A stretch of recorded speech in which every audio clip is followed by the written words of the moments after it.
ஓம் சாந்தி. முரளி தேதி 13/6/2026. காலை முரளி பாப்தாதா மதுபன்.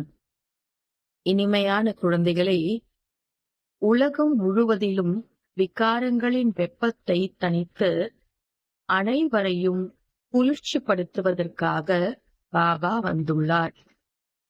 ஞான மழை குளிர்ச்சியாக்கி விடுகிறது. கேள்வி: எந்த வெப்பம் உலகம் முழுவதையும் எரித்துக் கொண்டு இருக்கிறது? பதில்: காம விகாரத்தின் வெப்பம் முழு உலகத்தையும் எரித்துக் கொண்டு இருக்கிறது. அனைவரும் காம அக்னியில் எரிந்து கருப்பாகி விட்டனர். பாபா ஞான மழையினால் அவர்களை குளிர்ச்சியாக்குகின்றார். மழை பொழிவதனால் பூமி குளிர்வது போல இந்த ஞான மழையினால் 21 பிறவிக்கு குளிர்ச்சி அடைந்து விடுவீர்கள். எந்த விதமான வெப்பமும் இருக்காது. தத்துவங்களும் சத்தோ பிரதானமாக ஆகிவிடுகிறது. எதுவும் சூடாக இருக்காது. ஓம் சாந்தி. ஆன்மீக குழந்தைகள், யாருடைய நினைவில் அமர்ந்திருக்கிறீர்கள்? நிச்சயமாக தன்னுடைய ஆன்மீக தந்தையினுடைய நினைவில் அமர்ந்திருக்கிறீர்கள். ஆத்மா தன்னுடைய பரமாத்மாவினுடைய நினைவில் அமர்ந்திருக்கிறது. நமக்கு ஆன்மீக தந்தை வந்து புத்துணர்ச்சி அடைய செய்து குளிர்ச்சியாக்குகின்றார். ஏனென்றால் காம சிதையில் பாரதம் எரிந்து மடிந்திருக்கிறது. வெப்பத்தை தணியுங்கள் என பாடுகிறார்கள். எதனுடைய வெப்பம்? காம சிதையினுடையது. வெப்பம் அதிகரித்தால் மனிதர்கள் இறந்து போகிறார்கள். இந்த காம சிதையின் வெப்பத்தை பாரதம் ஒரே அடியாக எரிந்து மடிந்திருக்கிறது. ஆகையால் எங்களை வந்து குளிர்ச்சியாக்குங்கள் என பாபாவை நினைக்கிறார்கள். மழை பொழிந்தால் குளிர்ச்சியாகி விடுகிறது. பூமி குளிர்ச்சியாகி விடுகிறது. இதுவோ ஞான மழையாகும். ஒரே ஒரு முறை வந்து இவ்வளவு குளிர்ச்சியாக மாற்றுகின்றார். இவ்வளவு அனைத்தையும் கொடுத்து விடுகின்றார். பிறகு சத்யுகத்தில் எந்த பொருளும் வேண்டும் என்ற தீவிர ஆசை இருக்காது. அரை கல்பமாக தீவிர ஆசையில் இருந்து வந்தீர்கள். பாபா வந்து குளிர்ச்சியாக்குகின்றார். அதீத பாவனர் தந்தை வந்து குளிர்ச்சியாக்குகின்றார்.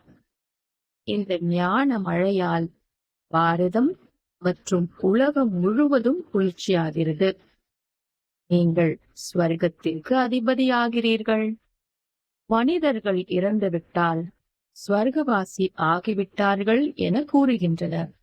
அவர்கள் சும்மா வாய்க்கு இனிப்பாக மட்டும் பேசுகின்றார்கள்.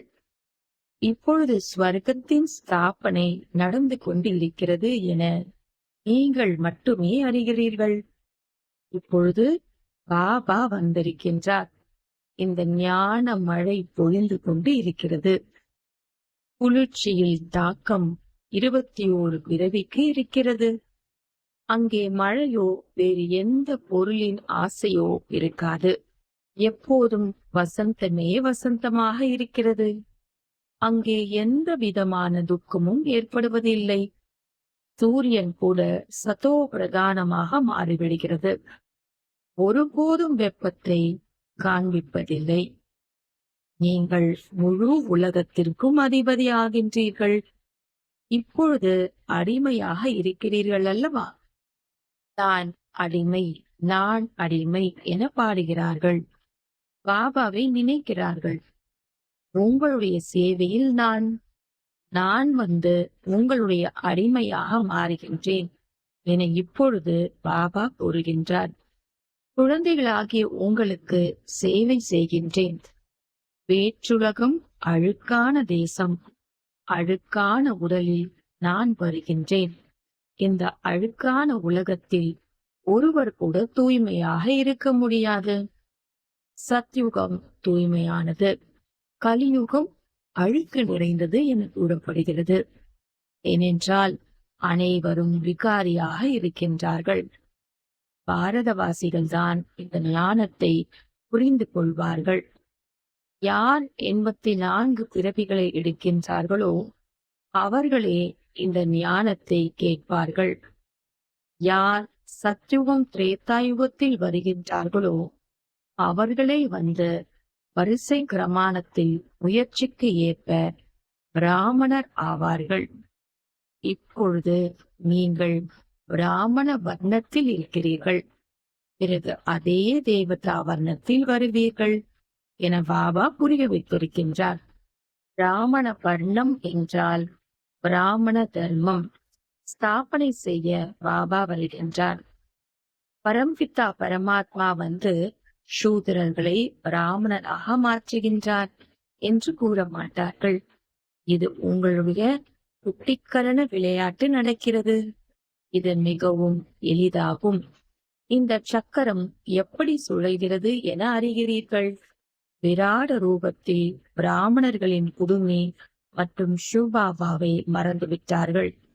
தேவத்தை, சத்திரியர், வைஷ்யர் மற்றும் சூத்ரர், மேலும் சூத்ரனிலிருந்து தேவதை என்கின்றனர். இப்பொழுது பிராமணர் எங்கே சென்று விட்டனர்? பிராமண தேவதாய நமக என்று பாடுகிறார்கள். அப்போது பிரஜாபிதா பிரம்மாவின் வம்சம் என்று பாடுகிறார்கள். பிரஜாபிதா பிரம்மாவின் பெயர் எவ்வளவு பிரசித்தி பெற்றது! சித்திரங்களில் கூட எவ்வளவு தவறு செய்துவிட்டனர். பிரஜாபிதா பிரம்மாவின் வாரிசுகளின் பெயரின் அடையாளம் இல்லை. பள்ளிக்கூடத்தில் ஆசிரியர் படிக்க வைக்கின்றார். அது வருமானத்திற்கான மூலதனமாகும். குறிக்கோள் லட்சியம் வேண்டும். இந்த படிப்பினால்தான் பதவி கிடைக்கிறது என குழந்தைகளாகிய நீங்கள் அறிகிறீர்கள். அழுக்கான உலகத்தில் பகவான் வந்து அழுக்கானவர்களை படிக்க வைக்கின்றார். நான் குழந்தைகளாகிய உங்களை படிக்க வைத்து தூய்மையாக மாற்றுகின்றேன் என்று பாபா கூறுகின்றார். இந்த கல்வியினால் எவ்வளவு பெரிய வருமானம் கிடைக்கிறது பாருங்கள். அரை கல்பத்திற்கு நீங்கள் அதிர்ஷ்டசாலி ஆகிறீர்கள். பாரதத்தில் 21 தலைமுறை என்று பாடப்படுகிறது. இப்போது நீங்கள் எல்லையற்ற தந்தையிடமிருந்து 21 பிறவிக்கு ஆஸ்தியை அடைகிறீர்கள். லௌகிக தந்தை கொடுப்பது அல்ப கால நொடி பொழுது ஆஸ்தியாகும். இந்த தந்தையிடமிருந்து நீங்கள் 21 தலைமுறைக்கு துக்கம் அடையாத அளவு ஆஸ்தி அடைகிறீர்கள். பாரதத்தில்தான் எல்லையற்ற சுகம் உள்ளது. இந்த ஞானம் வேறு யாருடைய புத்தியிலும் இல்லை. இந்த ஞானத்தை அளிக்கக்கூடிய பாபாவிற்கு தான் தெரியும். மேலும் யாருக்கு அளிக்கிறாரோ அவர்களுக்கு தான் தெரியும். வேறு யாரும் அறியவில்லை. கிரந்தத்தில் கூட அவர்களுடைய மகிமை பாடப்பட்டு இருக்கிறது. ஓங்காரமானவர், நிராகார், அகங்காரமற்றவர். இதனுடைய பொருளையும் இப்பொழுது நீங்கள் தான் அறிகிறீர்கள். அவர்களோ நிரகங்காரி என்று மட்டும் பாடுகிறார்கள். எவ்வளவு பெரிய அதிகாரம் இருந்தும் அவருக்கு எந்த அகங்காரமும் இல்லை. இங்கே சிறிய பதவியில் இருப்பவராக இருந்தாலும் எவ்வளவு பெருமிதம் அவர்களுக்கு இருக்கிறது. அது அல்பகால பதவியின் பெருமிதம். நான் இன்னார். இப்பொழுது உங்களுக்கு இந்த ஆன்மீக படிப்பின் பெருமிதம் இருக்கிறது. ஆத்ம உணர்வுடையவர் ஆனால்தான் அப்பாவை நினைக்க முடியும் என உங்களுடைய ஆத்மா இப்பொழுது அறிகிறது. பாபாவுடன் தொடர்பு துண்டிக்கப்படுவதால் மாயாவின் குண்டு பாய்கிறது. பாடி போய்விடுகிறார்கள். நினைத்துக் கொண்டே இருந்தால் மகிழ்ச்சியின் அளவு அதிகரித்துக் கொண்டே இருக்கும். சிலர் பெரிய தேர்வில் தேர்ச்சி அடைகிறார்கள் என்றால் மகிழ்ச்சி ஏற்படுகிறது. இதற்கு மேல் எந்த படிப்பும் இல்லை, அவ்வளவுதான் என்று நினைக்கின்றார்கள். நம்முடைய இந்த படிப்பை காட்டிலும் உயர்ந்தது வேறு எந்த படிப்பும் இல்லை என நீங்கள் அறிவீர்கள். இந்த லக்ஷ்மி நாராயணன் கடந்த காலத்தில் நிச்சயமாக இது போன்ற படிப்பை படித்திருப்பார். ராஜயோகத்தை கற்றுக்கொண்டிருப்பார். அதனால்தான் மகாராஜா மகாராணி ஆகியிருக்கிறார்கள். ராஜயோகம் பழமையானது. பரம்பிதா பரமாத்மா ஸ்வர்க்கத்திற்கான ராஜயோகத்தை கற்பிக்கின்றார். கடந்த காலத்தில் இது போன்ற கர்மத்தை செய்திருக்கின்றார்கள். அதனால் இவ்வாறு மாறியிருக்கிறார்கள் என கூறுகிறார்கள். இப்பிறவியில் நாம் 21 பிறவிக்கு ராஜ்யம் செய்ய வேண்டும். ஸ்வர்க்கத்தில் வீற்றிருப்பதற்கு ஏற்ற கர்மங்களை கற்பிக்கின்றார். ராஜா ராணி எவ்வாறோ அதே போன்று பிரஜைகள் அல்லவா? ராஜ்யம் இருக்கிறதல்லவா? ராஜ்யத்தை நிறுவுவதற்காக பாபா வந்திருக்கின்றார். பிறகு நீங்கள் சென்று 21 பிறவிக்கு பாலனை செய்வீர்கள். 63 பிறவிகளாக துக்கத்தை அனுபவித்திருந்தீர்கள். இப்பொழுது அது அனைத்தும் முடிந்து போகும். பாரதத்திற்கு ஸ்வர்க்கம் என்று கூறப்படுகிறது. இப்போது நரகமாக இருக்கிறது. சிருஷ்டி எவ்வாறு மாறிவிட்டது? அந்த ராஜ்யம் எங்கே சென்று விட்டது? ராவண ராஜ்யம் ஆரம்பித்ததால் நீங்கள் அழுக்காக ஆகிவிட்டீர்கள். நீங்கள் உங்களுடைய 84 பிறவியின் சக்கரத்தை அறியவில்லை என பாபா கூறுகின்றார். இப்பொழுது குழந்தைகளாகி உங்களுக்கு அடிக்கடி புரிய வைக்கப்படுகிறது. நீங்கள் 84 பிறவியின் சக்கரத்தை முழுமை செய்துள்ளீர்கள். இப்பொழுது இது உங்களின் கடைசி பிறவியாகும். இப்பொழுது மீண்டும் ஆஸ்தியை அடைய வேண்டும். நீங்கள் முக்தி தாமத்திலேயே உட்கார்ந்து கொள்ள கூடாது. உங்களுடையது ஆல்ரவுண்ட் பார்ட் ஆகும். சத்யுகத்திலிருந்து துவாபர் கலியுகம் வரை கூட பலர் முக்தி தாமத்தில் இருக்கிறார்கள். இங்கே வருவதை விட முக்தி தாமத்தில் இருப்பது நல்லது என கூற மாட்டார்கள். அதுவோ கொசு கூட்டத்தை போன்று ஆகிவிட்டது. வந்தனர், சென்றனர். மனிதர்களின் மகிமைகள் பாடப்பட்டிருக்கிறது. இந்த கோவில் யாருடையது? யார் ஆரம்பத்தில் இருந்து நடித்துக் கொண்டு வந்தார்களோ அவர்களுடைய நினைவு சின்னத்தை உருவாக்கிக் கொண்டே வந்தனர். கடைசியில் வந்தவருக்கு நினைவு சின்னங்கள் இருக்கின்றதா? எதுவும் இல்லை. உங்களுக்கு எவ்வளவு பெரிய நினைவு சின்னம் இருக்கிறது? எல்லோரையும் விட அதிகமாக நீங்கள் நடிக்கிறீர்கள். நீங்கள் உங்களுடைய பிராப்தியை அனுபவித்து முடித்த பிறகு பக்தி மார்க்கத்தில் வரும்போது உங்களுடைய நினைவு சின்னம் மற்றும் ஷிவ் பாபாவின் கோவில்களை கட்ட ஆரம்பிக்கின்றீர்கள். பிறகு மற்ற தர்மத்தினர் வருகிறார்கள். அவர்களின் தர்மம் உருவாகிறது. நீங்கள் உங்களுடைய வரலாறு, புவியியலை கூட அறிவீர்கள். மற்ற தர்மத்தினர் அனைவரையும் கூட அறிகிறீர்கள். 84 பிறவியின் ஏணிப்படியாகும். முதலில் நாம் சொர்க்கத்தில் வருகின்றோம் என்பது உங்களுடைய புத்தியில் இருக்கிறது. ஒவ்வொரு பிறவியிலும் வெவ்வேறு பெயர் ரூபம் உடையவர்கள், நண்பர், உறவினர்கள் கிடைத்தனர். நாடகத்தில் அனைத்து உங்களுடைய நடிப்பும் முதலிலிருந்தே நிச்சயிக்கப்பட்டு இருக்கிறது. இது எல்லையற்ற நாடகமாகும். அது அப்படியே திரும்ப நடக்கிறது. நாமே தேவி தேவதையாக இருந்தோம். பிறகு 84 பிறவிகள் எடுத்து சூத்திரனாக ஆனோம் என அறிகிறீர்கள். பிறகு நாமோ தேவி தேவதையாக மாறுகின்றோம். மனிதர்களோ ஆத்மா பரமாத்மா ஆகிறது என கூறிவிட்டனர். நானே அது, அம்சோ சோகம் என்பதன் பொருள் இதுவாகும். இவர்களோ ஆத்மாவிலிருந்து பரமாத்மா, பரமாத்மாவிலிருந்து ஆத்மா என கூறிவிட்டனர். இரவு பகல் வித்தியாசம் இருக்கிறது அல்லவா? இப்பொழுது நீங்கள் இந்த விஷயங்கள் அனைத்தையும் அறிகிறீர்கள். இப்பொழுது நீங்கள் பாண்டவர்கள் ஆகியிருக்கிறீர்கள். கௌரவர் பாண்டவர் சகோதரர்கள் அல்லவா? இப்பொழுது பாபா கிடைத்திருக்கின்றார் என்றால் நீங்கள் கௌரவர்களில் இருந்து பாண்டவர்கள் ஆகிறீர்கள். பாபா உங்களை துக்கத்திலிருந்து விடுவித்து வழிகாட்டியாக இருந்து அழைத்து செல்கின்றார். வீட்டை பற்றி யாருக்கும் தெரியவில்லை.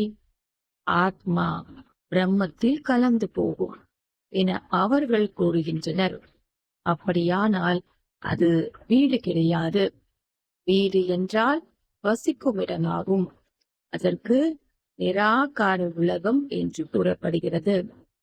நாம் நிராகார ஆத்மா நிராகார உலகத்தில் புள்ளியை போன்று வசிக்கின்றோம் என குழந்தைகள் நீங்கள் அறிகிறீர்கள். அங்கேயும் நிராகார மரமாகும். இந்த நாடகம் உருவாக்கப்பட்டு இருக்கிறது. விதை மற்றும் மரத்தை அறிய வேண்டும். இதனுடைய பெயரே பல்வேறு தர்மங்களின் மரமாகும். இது மனித சிருஷ்டியாகும். இதனுடைய விதை வடிவம் பாபா ஆவார். எவ்வளவு வகைகள் இருக்கின்றன! ஒவ்வொரு தர்மத்தினரின் தோற்றமும் தனித்தனியாக இருக்கிறது. பிறகு இங்கே கூட ஒருவரின் முகம் இன்னொருவரை போன்று கிடையாது. இவ்வாறு நாடகம் உருவாக்கப்பட்டு இருக்கிறது.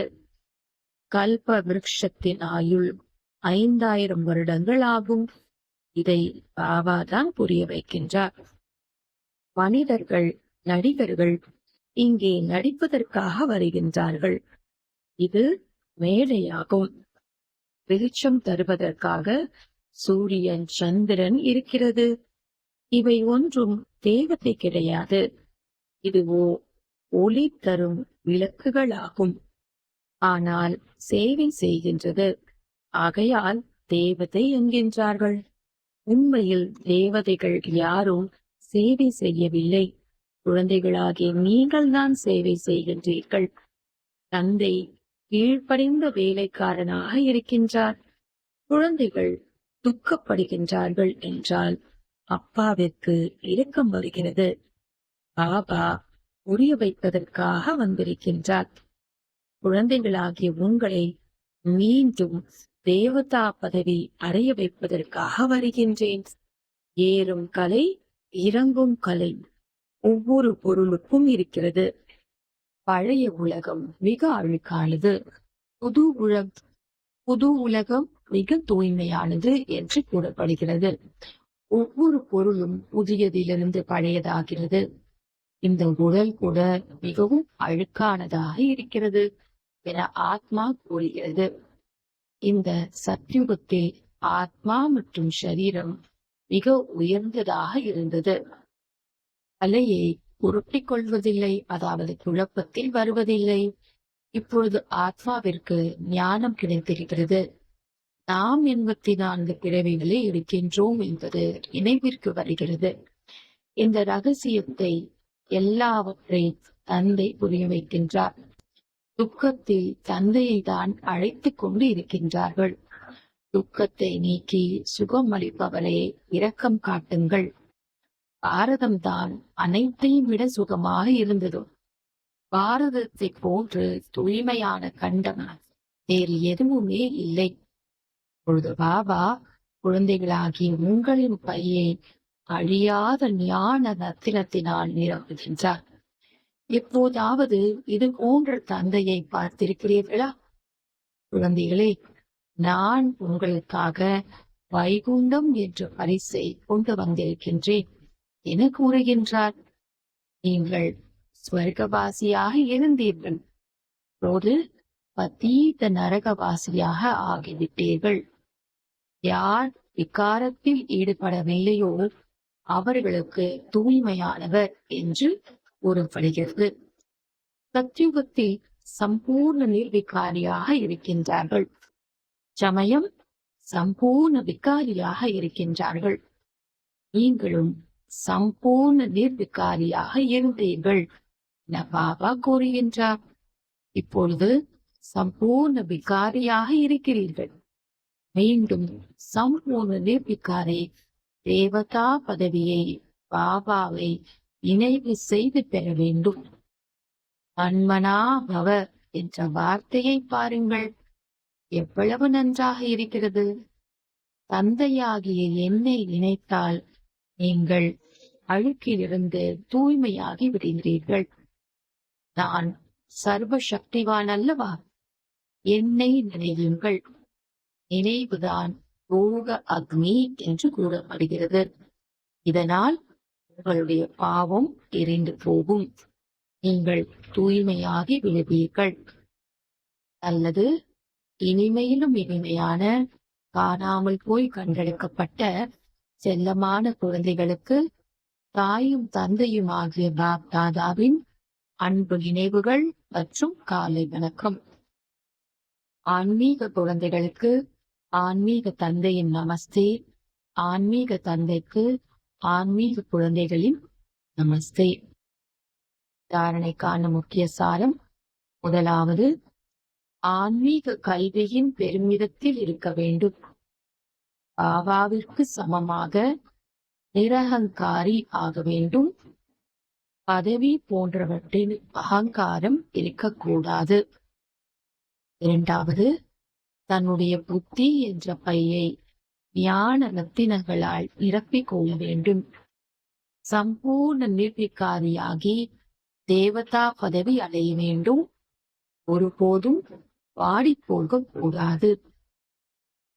வரதானம்: ஸ்தூலம் மற்றும் சூக்ஷமம் ஆகிய இரு விதத்திலும் தன்னை பிஸியாக வைக்கும் மாயையை வென்ற வெற்றியாளர் ஆகுக. மாயாஜீத் ஆகுக.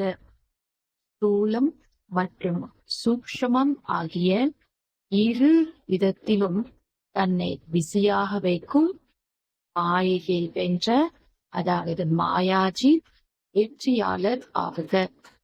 விளக்கம்: தன்னை ஒரு சேவாதாரி என்று புரிந்து தனது விருப்பத்தோடு ஊக்கம் உற்சாகத்தோடு சேவையில் பிஸியாக இருந்தால் மாயைக்கு வாய்ப்பு கிடைக்காது. சங்கல்பத்திலோ புத்தியிலோ அல்லது ஸ்தூல கர்மத்திலோ நீங்கள் ஓய்வாக இருக்கும் போது மாயை வாய்ப்பை பயன்படுத்திக் கொள்கிறது. ஆனால் இரு விதத்திலும் மகிழ்ச்சியுடன் சேவையில் மூழ்கி இருந்தால் அந்த மகிழ்ச்சியின் காரணமாக மாயை உங்களை எதிர்க்க துணியாது.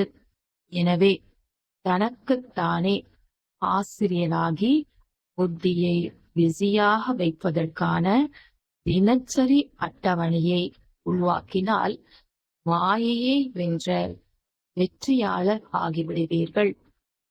ஸ்லோகன்: பாபா என்னுடன் துணையாக இருக்கின்றார் என்று நம்பிக்கையுடனும் உறுதியுடனும் சொல்லுங்கள். அப்போது மாயை அருகில் கூட வர முடியாது. பாபா என்னுடன் துணையாக இருக்கின்றார் என்று நம்பிக்கையுடனும் உறுதியுடனும் சொல்லுங்கள். அப்போது மாயை அருகில் வர முடியாது. அவ்யக்த சமிகை: எப்பொழுதும் மகிழ்ச்சியாக இருக்க வேண்டும் என்றால் தங்களது சுபாவத்தை சரளமாக ஆக்கிக் கொள்ளுங்கள். சகிப்புத்தன்மை உடையவர் ஆகுங்கள். பாப்தாதா அனைத்து குழந்தைகளின் நடத்தை, முகம், சொல் மற்றும் செயலில் எளிமையை இனிமையையும் காண விரும்புகின்றார். ஆவேசத்தினாலோ அல்லது சோர்வினாலோ பேச்சிலும் முகத்திலும் சிறிது இனிமை குறைந்தாலும் முகம் கடுக்கடுப்பாக, அதாவது சீரியஸாக இருந்தால் அவர்களை குணங்கள் நிறைந்தவர்கள் என்று சொல்ல முடியாது. சூழ்நிலைகள் எப்படி இருந்தாலும் என்னுடைய அசல் குணங்கள் வெளிப்பட வேண்டும். பாப்தாதாவை போலவே அதே குணங்கள், அதே கடமை, அதே சொல் மற்றும் அதே சங்கல்பம் அனுபவமாக வேண்டும். அனைவருடைய வாயிலிருந்து இவர்கள் அவரைப் போலவே இருக்கின்றார்கள் என்ற வார்த்தை வர வேண்டும். ஓம் சாந்தி.